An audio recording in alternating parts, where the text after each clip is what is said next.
Are you ready for your attempts at drawing to feel relaxed and carefree? Are you willing to dive into the page with your favorite tool, not knowing and especially not really caring too much about how things look when you're done? Intuitive drawing is a way to become really ultra present with yourself while making art, but equally as non-judgmental at the same time. I honestly didn't know intuitive drawing was even a thing or had a name until recently when I researched a bit about this way that I've been drawing for what feels like forever. I searched intuition in art, free drawing, and there it was. As the name implies, there's a lot of different ways to approach making intuitive art. I'm gonna let you know how I do things, and then you can head into comments and explain how you do it. And then we're just gonna have a whole lot of information swirling around here, and that is a good thing.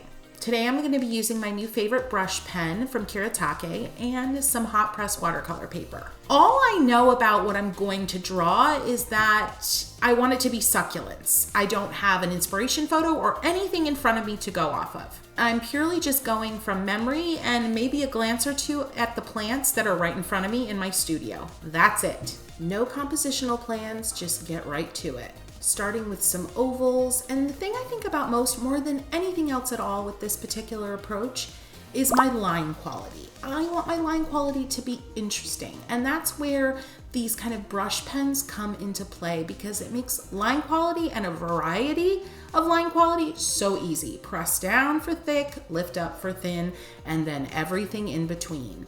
And so I just keep going, creating ovals. Some of the edges of the ovals are thick, some are thin. I connect them with little stems, create some ovals behind the first ovals. And yeah, things might actually start to look like the thing you had in mind. For me, it was the succulents. Maybe the thing won't start to look like anything, but it's still fun to draw. Both are okay. With my approach to intuitive drawing, one thing that I do is if I'm finding a shape that is really good, it feels good, it looks good, I enjoy creating it, I will create it over and over again. I won't limit myself in these type of intuitive exercises. And so at this point in the sketch, I'm feeling really happy about these ovals. So I'm continuing to draw ovals that are edited, of course. They're not perfect ovals.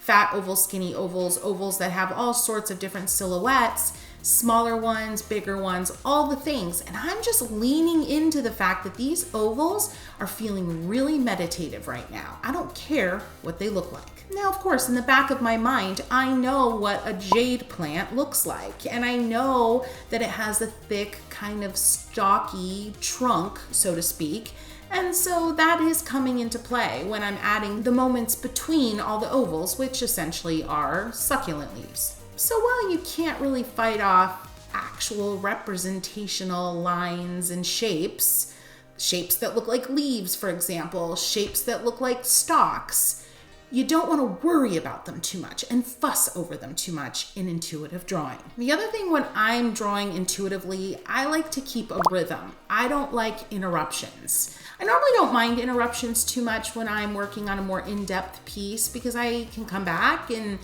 leave it and come back again. But with these intuitive pieces, I kind of want to sit down, do the thing, get the joy, like suck all the joy I can out of the experience and call it done for the most part. And so interruptions interrupt that process. Now that's not to say that you could work on a piece, an intuitive piece, for a half hour and put it aside and come back to it later. You certainly could. But I find a certain satisfaction from committing to sitting down and doing the thing for 20 minutes and being uninterrupted and just living with the results. I find that really deeply joyful, usually. Another detail of how I approach intuitive art is continuous lines. You'll notice that as I'm sketching, I'm not lifting my pen up as much as you might think I should. And that's just kind of a personal quirk. It's not a requirement, it's not a rule of intuitive drawing, not that there would be rules, but it's just something that I do. I kind of keep my line going, and where one leaf stops or ends or finishes, I might bump up immediately to the next leaf or next petal or whatever it may be. I just find I love that look. It creates a really continuous, ebb and flow type of vibe. It creates this lovely aesthetic in the piece overall. That's probably more a stylistic choice than anything else. So this is definitely a you do you moment. I guess I could say that this really is just an evolved form of doodling where you pass on self-judgment and you pass on heavy critiques and you pass on over-evaluating yourself as you go, and you just instead go. It's like this calm, steady, beautiful momentum that you're creating, whether it be with a continuous line that just keeps going and going across the page, or the continuation or repeating of a certain type of shape. For me, it's definitely ovals and circles here. There's a momentum, but it's slow and steady, and it builds and then it levels off and then it builds, but it never goes away. And that leads you right to, you guessed it, your joy moment. Because at some point in your intuitive drawing session, you are going to look up, take a breath, and realize that you have forgotten about everything except breathing and what is on the page before you, what you are creating in that moment. And that is just the secret sauce of creativity.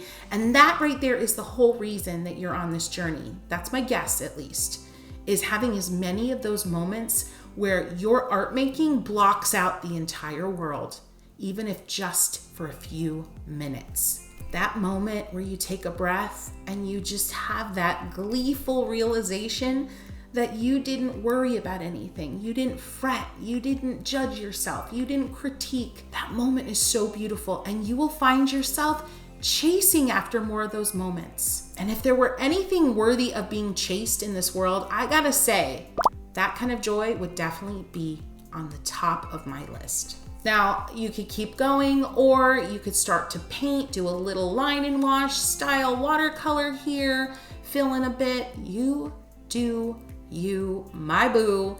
This is so fun. If you're having a good time, if you feel like you might try this, would you go into comments right now and say, I'm doing this, oh yeah.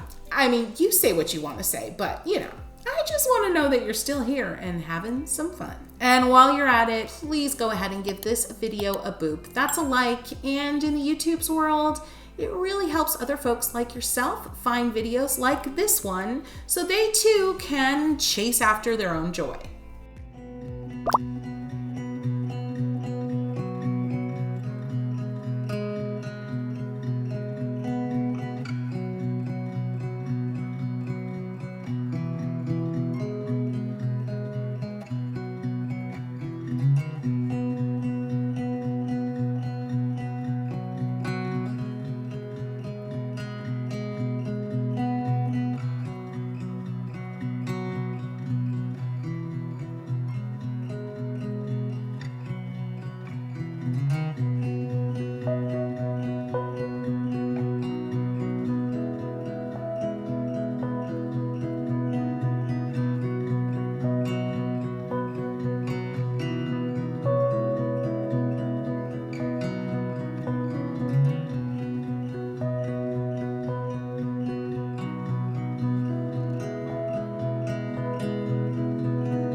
You're probably thinking, well, Christy, aren't you going to fill up the whole page? What about your composition? Nope.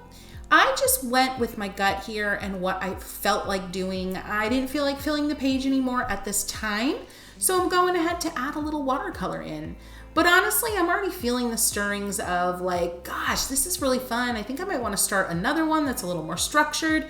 And right there, that is your inspiration moment. And usually joy moments, the joy zone, is quickly followed by inspiration moments. So go with it, run after it. If this painting is now inspiring you to do something else, something a little more structured, something a little bit more thoughtful, so to speak, then run after it, go for it. That is this beautiful creativity life that we lead. We just kind of stumble after what we discover while we're discovering it and see where it takes us. What an incredible adventure we're on, and I'm so glad you're here with me. We're adventuring together. If this intuitive art making thing feels like your jam, you're gonna wanna go ahead and try this little palette tango right now. Friends, until next time, I wish you all the happy painting.